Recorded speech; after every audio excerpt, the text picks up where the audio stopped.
Alright guys, so the Honda Accord is actually back. It was here earlier and I put a brand new radiator in it, a new thermostat. Looks like the old radiator's already out in the scrap, but you guys can see got that new in there. Well, because it overheated, it put a hole in the side right there and it was leaking out. Well, we were just out driving it. Parked it, shut it off to get gas. Won't start back up. Well, it turns out the head gasket went, and now it won't even start. Probably from when it shut off, it sucked coolant into the cylinders, and that's why it won't start now.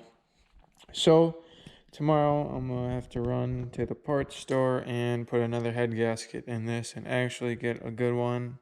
Felpro's a good brand if you guys are wondering what to get. Would recommend Felpro. I just put some cheap head gasket in here, and clearly it didn't last long because the temp was going really high. So I'll be doing that tomorrow, and got another fun 6 or 8 hours ahead of me. So I'll show you guys the process again.